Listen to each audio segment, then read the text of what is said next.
Tuition का मरकज होना जरूरी है।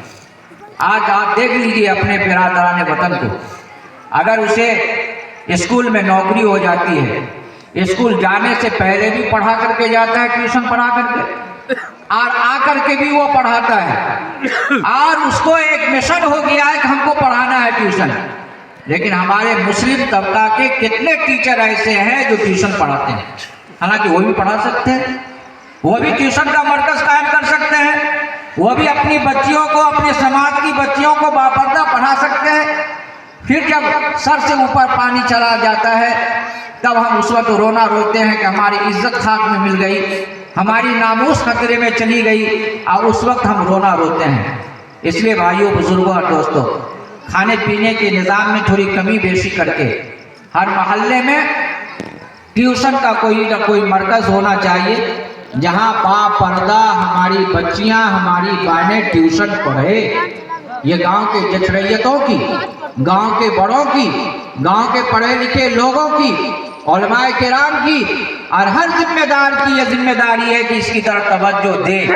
वरना अगर हम ये सोचेंगे कि ये फितना हमारे घर में नहीं आया है, ये इज्जत और नामूस का खतरा हमारे घर में नहीं है, तो याद रखिए कि अगर आग हमारे घर में नहीं लगी है तो हो सकता है कि उस आग की चिंगारी हमारे घर में भी आ जाए और हमारे घर को भी जला डाले। इसलिए उस आग के लगने से पहले हम तमाम लोगों को उस आग से बचने की तैयारी कर लेनी चाहिए। इसी के साथ साथ आज मोबाइल की दुनिया ने हमारे लिए उन तमाम बुराइयों को आसान कर दिया है जो किसी ज़माने में उन बुराइयों का करना बड़ा मुश्किल हुआ करता था। आपने देखा स्कूल के अंदर लॉकडाउन के बहुत सारे फ़ायदों में से एक फ़ायदा यह है कि सिनेमा घर बंद हो गया।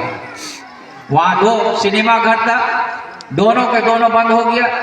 लेकिन हम लोग इस पर तो कहते हैं कि फ़ायदे की चीज़ है, लेकिन इस दुनिया की इजादात ने, एंड्रॉयड मोबाइल की इजादात ने हर घर नहीं बल्कि हर हाथ में सिनेमा घर को पहुंचा दिया है।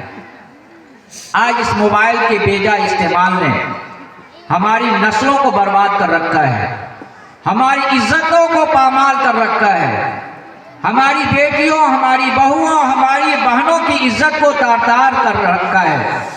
और हमारे नंबरात कहाँ कहाँ जा रहे हैं, कहाँ कहाँ उसका ताल्लुक हो रहा है, जिसकी वजह से जो बुराइयां किसी ज़माने में मुश्किल हुआ करती थी आज वो आसान हो चुकी है।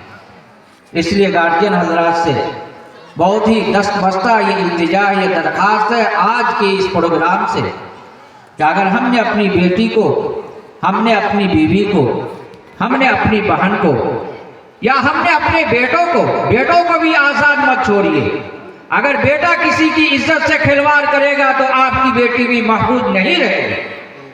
अगर आपका भाई किसी की इज्जत को लूटेगा तो हमारी बहन भी महफूज नहीं रह सकती है। इसलिए पढ़ने वाले बच्चे हो या न पढ़ने वाले बच्चे हो, अगर आपने उनको मोबाइल दे रखा है, जिसको भी दे रखा है, निगरानी करना भी आपकी जिम्मेदारी है कि उसका सही इस्तेमाल हो रहा है या उसका गलत इस्तेमाल हो रहा है। उससे गाने सुने जा रहे हैं या उससे तकरीरें या नातें सुनी जा रही है, उससे क्या काम अंजाम दिया जा रहा है, इसकी निगरानी करना हर ईमान वालों की जिम्मेदारी है। इस जिम्मेदारी को हर माँ बाप को निभाना पड़ेगा। इसलिए कि दूसरी जिम्मेदारी ये बनती है कि अपने बच्चों और अपनी बच्चियों की अच्छी तालीम और तरबियत का इंतजाम किया जाए।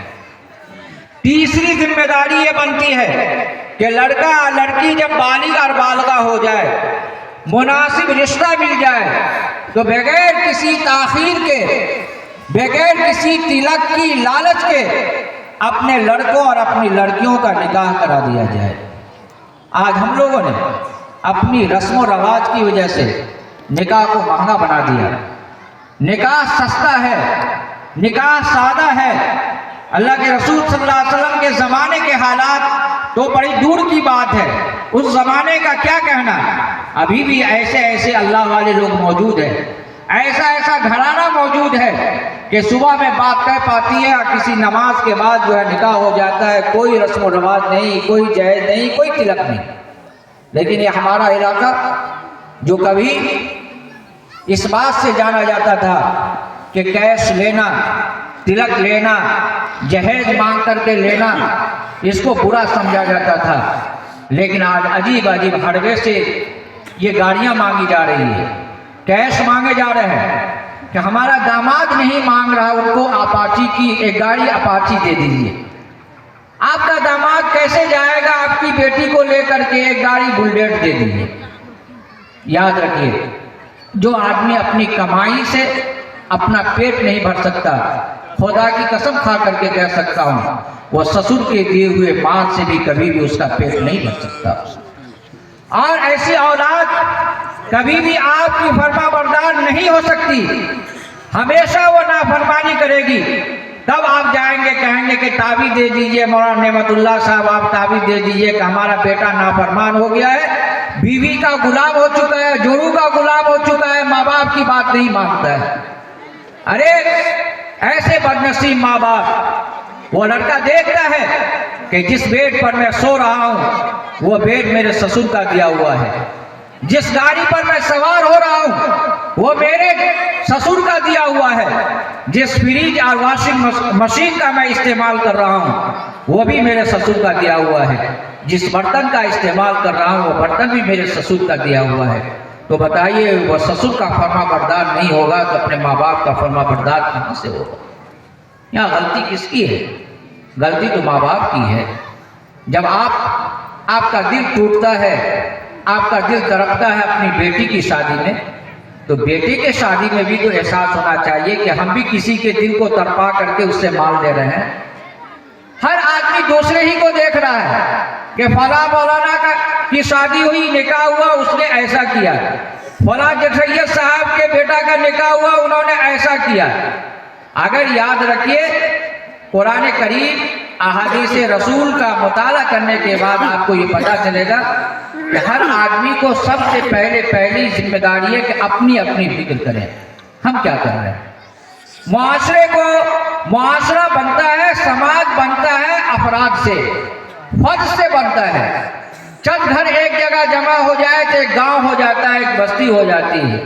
اگر ہر آدمی اپنے گھر سے اگر اس کا آغاز کرے اور اس احساس ذمہ داری کو لے کر کے جائے اور یہ سوچے کہ جو کسی کے دل کو تڑپا کر، کسی کا کھیت بچوا کر، کسی کا کھیت سنبھالنا رکھ کر ہم جہیز مانگتے ہیں، گاڑی مانگتے ہیں، تلک مانگتے ہیں، یہ مال حرام ہے، اور جب تک ہم اس کو ادا نہیں کریں گے ہماری گردن پر وہ قرض باقی رہے گا، کل قیامت میں ہمیں اسے ادا کرنا پڑے گا۔